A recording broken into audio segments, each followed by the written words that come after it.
पंजाब हुई आईपीएल की रेस से बाहर। मजा आया। दोस्तों, एक बार को हॉलीवुड की मूवी आपको डिसअपॉइंट कर दे, लेकिन कोहली सिर्फ एंटरटेन करना जानते हैं। मतलब मैं तो ये कहती हूँ कि Guinness book of world record में उनका नाम दर्ज कर ही दो कि वर्ल्ड्स मोस्ट एंटरटेनिंग प्लेयर। बात तो सही है। वैसे आपका क्या ख्याल है इस बारे में? नीचे कमेंट सेक्शन में हमारे साथ जरूर शेयर करें। तो वहीं पंजाब वालों का तो कल ये सीन लग रहा था कि वो बोरिया बिस्तर अपना पहले ही बांध कर आए हैं कि पहली फुर्सत में निकल लेंगे मुंबई के साथ। मुझे क्यों तोड़ा? क्योंकि दोस्तों, कल कोहली का सिर्फ कैच नहीं छूटा था पंजाब से, तीर कमान से वहीं निकल गया था।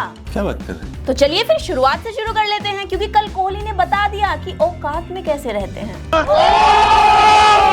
तो स्वागत है आपका हमारे चैनल पर। अगर आपने अभी तक हमारा चैनल सब्सक्राइब नहीं किया है तो सब्सक्राइब कर लीजिए, बेल आइकन को हिट कर दीजिए ताकि नई नई वीडियो की नोटिफिकेशंस आप तक पहुंचती रहे। आइए देखते हैं, बैठचंद मजा आएगा। तो पंजाब ने जीता था टॉस और गेंदबाजी करने का किया था फैसला, और फिर क्या होता है, आरसीबी की तरफ से विराट कोहली और फाफ डु प्लेसी आते हैं ओपनिंग करने, और पंजाब से पहले ही ओवर में हो जाती है गलती से मिस्टेक। क्यों? क्या हुई? किंग कोहली का कैच छूट जाता है, और उस कैच छोड़ने के लिए तो देखिए उन्हें ऊपर वाला भी माफ नहीं करेगा। बेकार है भैया, मैं तो टूट गया। और जहां आपने कोहली को मौका दिया वहां फिर उन्होंने सबको चौंका दिया। अब तू गया बेटा, अब तू गया, देख तेरी औकात मैं दिखाता हूं तुझे। हालांकि फाफ डु प्लेसी तीसरे ओवर में आउट हो गए थे, लेकिन जब तक मैदान में कोहली है समझो शेर की टोली है। मतलब जिस दहाड़ से कल उन्होंने बल्लेबाजी करी है ना भाई, देखकर कसम से मजा आ गया। और 16वें ओवर में जो उनके वो छक्के लगे और जो उन्होंने घुटने पे बैठ के छक्का मारा है, क्या बात! आए हाय हाय हाय, देख के ना सुकून मिल गया। मतलब मुझे तो दवाई लेने की जरूरत ही नहीं पड़ी, मेरी तबीयत उसे देखकर ही ठीक हो गई। वहीं कल पंजाब ने कसम से इतने कैचेस छोड़े हैं कि खुद अपने पैर पर कुल्हाड़ी मारना किसे कहते हैं, आप कल पंजाब की फील्डिंग देख लेते हैं।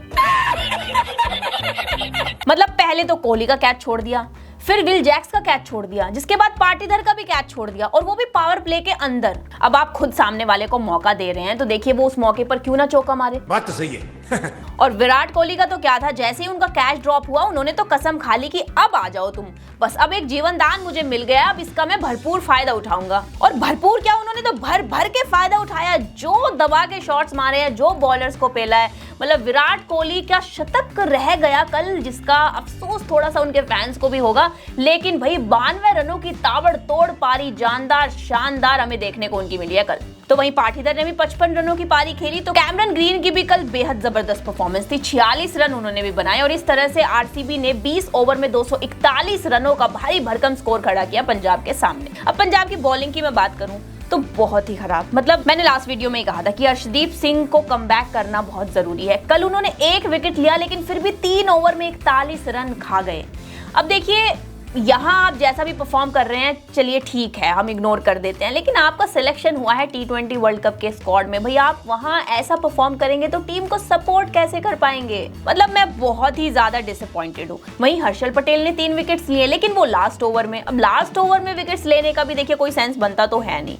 मतलब आप पावर प्ले में लो, 10 ओवर 15 ओवर के रहते विकेट्स लो तो कोई फायदा भी होगा टीम को। अब जब पहले ही इतना बड़ा स्कोर खड़ा कर चुकी है सामने वाली टीम, आप लास्ट ओवर में एक आध विकेट चटका भी लो तो क्या फायदा होने वाला है उससे? आप 5, 7, 10 रन रोक लोगे बस। और पंजाब का रिकॉर्ड भी कुछ खास नहीं रहा है इस पिच पर। चेन्नई से वो पहले इस पिच पर मैच हारी थी, तो कहीं ना कहीं लग रहा था कि पंजाब के चांसेस तो आज कम ही बनेंगे। तो अब पंजाब टारगेट का पीछा करते हुए मैदान में उतरती है, और पंजाब की शुरुआत भी आरसीबी जैसी ही थी। आरसीबी का तीसरे ओवर में विकेट गिरा था, तो पंजाब का पहले ही ओवर में गिर गया। प्रभ सिमरन आउट हो गए।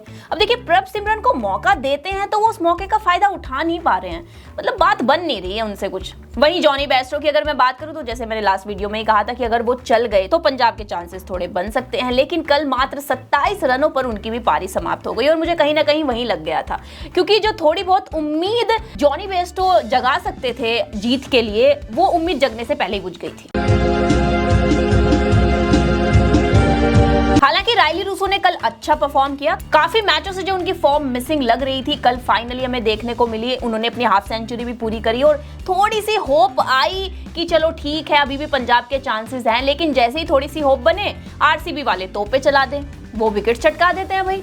61 रनों पर राइली रूसो की भी पारी समाप्त हो जाती है। तो दूसरी तरफ पंजाब का सितारा, उभरता हुआ सितारा शशांक सिंह, उनसे भी थोड़ी उम्मीद हुई कि ये सितारा तो आज चमकेगा, लेकिन वो भी चमकने से पहले ही बुझ गया। चमकने की हालांकि कोशिश भी करी शशांक ने, लेकिन ज्यादा वो भी नहीं चमक पाए, जिसमें सबसे बड़ा योगदान रहा किंग कोहली का। भाई उनकी वो डायरेक्ट हिट, मैं तो दीवानी हो गई कसम से। क्या हिट थी, क्या थ्रो थी।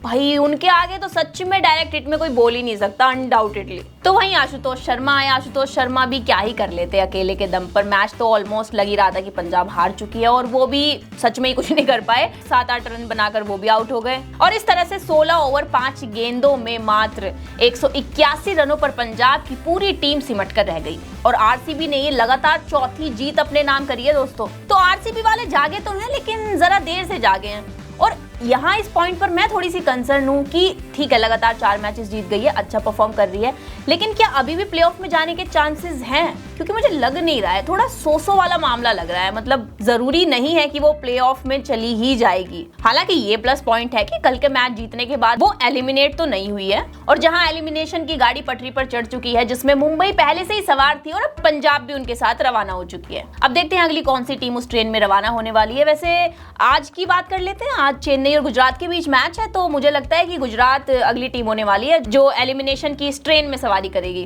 क्योंकि चेन्नई के सामने उनका मैच है। और गुजरात की अगर मैं बात करूं तो भाई गुजरात में तो कुछ है ही नहीं। मतलब ना बल्लेबाजी ना गेंदबाजी, शुभमन गिल कुछ कर ही नहीं पा रहे हैं, कप्तानी के प्रेशर में है या क्या है समझ नहीं आ रहा है। सब लोग कुछ नहीं कर रहे हैं, उसका भी उन पर प्रेशर है। मतलब बहुत ही असमंजस में है मामला। तो मुझे लगता है कि शुभमन गिल को इस चीज को सोचकर थोड़ा सा समझदारी से आज बल्लेबाजी करने की जरूरत पड़ेगी। तो वहीं साई सुदर्शन है, देखिए कैपेबिलिटी उस प्लेयर में बहुत है लेकिन वो कैपेबिलिटी वो फॉर्म उनकी नजर आ नहीं रही है। वहीं राशिद खान की बात करें तो इस आईपीएल से पहले ही उनकी शोल्डर इंजरी हुई थी, वो रिहैब के बाद यहाँ पर आए थे और अब फिर से वो इंजर्ड हो गए थे। तो पता नहीं अब उनकी इंजरी कैसी है, ठीक है नहीं है, लेकिन वो भी कुछ कर नहीं पा रहे हैं। और विल जैक्स के सामने जो उन्होंने 29 रन खाए थे एक ओवर में, उसके बाद तो भाई मेरी उनसे भी उम्मीदें मर चुकी हैं। तो ओवरऑल टीम जैसा कि मैंने कहा बहुत ही वीक है, बहुत मुश्किल है आज चेन्नई को हराना। वहीं चेन्नई की बात कर लो तो चेन्नई भी किस्मत में कुछ कम खराब थोड़ी है। एक तो हमारे जो कैप्टन है ऋतुराज गायकवाड़, वो टॉस हमेशा हार जाते हैं। टॉस जीतना उनके नसीब में ही नहीं लिखा है और टॉस पर भी बहुत कुछ डिपेंड करता है। लेकिन चलो ये तो गनीमत है कि सामने गुजरात जैसी टीम है तो इतना फर्क नहीं पड़ेगा टॉस का भी। लेकिन हाँ देखिए ऋतुराज बैटिंग वाइज उनका कोई जवाब नहीं है, वो हमेशा खुद को प्रूव करते हैं। और जिस तरह से मैंने बोला कि गुजरात का जो हाल है टीम का और बॉलिंग का भी देखें तो भाई ये कमाल कर सकते हैं आज। वहीं शिवम दुबे पर भी सबकी नजर रहेगी। हालांकि 2 मैचों से वो डक पर आउट हो गए हैं, लेकिन दोस्तों कभी कभी दिन आपका नहीं होता, लेकिन हर दिन आपका ना हो ये भी तो कहीं नहीं लिखा है। वहीं अगर चेन्नई की बॉलिंग की मैं बात करूं तो सिमरजीत ने लास्ट मैच में भाई कमाल बॉलिंग करी थी, तूफानी बॉलिंग। मतलब as an impact player Chennai ने जो उन्हें मैदान में उतारने का फैसला लिया था वो पूरा सफल साबित हुआ था। बहुत दमदार उन्होंने बॉलिंग करी थी, लेकिन फिर भी आज ग्लैसन पर सबकी नजर रहने वाली है। और वो इसलिए क्योंकि आज मैच होने वाला है अहमदाबाद के नरेंद्र मोदी स्टेडियम में। और पिच की अगर मैं बात करूं तो देखिए पिच में उछाल होगा, पेस भी होगा, तो ऐसे में साइड बाउंड्रीज बड़ी हैं वहां पर, तो विकेट्स चटकाने का खूब मौका मिलेगा। तो देखते हैं शाम को इस मैच में क्या होता है। मैं बहुत एक्साइटेड हूँ। वैसे मुझे कंफर्म ही लग रहा है कि चेन्नई मैच जीत जाएगी, गुजरात नहीं जीतने वाली। बाकी अगर कुछ करिश्मा चमत्कार हो गया और गुजरात जीत गई तो मैं कह नहीं सकती, लेकिन चेन्नई के चांसेस हैं कि वो ही ये मैच जीतेगी। और गुजरात मुझे लगता है इस मैच की हार के साथ ही एलिमिनेशन की ट्रेन में भी सवार हो जाएगी मुंबई और पंजाब के साथ। वैसे आपका क्या ख्याल है, आपको क्या लगता है कि आज कौन सी टीम जीतेगी? नीचे कमेंट बॉक्स में हमारे साथ जरूर शेयर करें। कोई सवाल है तो बेझिझक पूछ सकते हैं। और मैं जल्द मिलती हूँ एक नई धमाकेदार शानदार बेहतरीन तूफानी वीडियो के साथ, लेकिन तब तक अपना ध्यान रखें और बने रहें हमारे चैनल के साथ।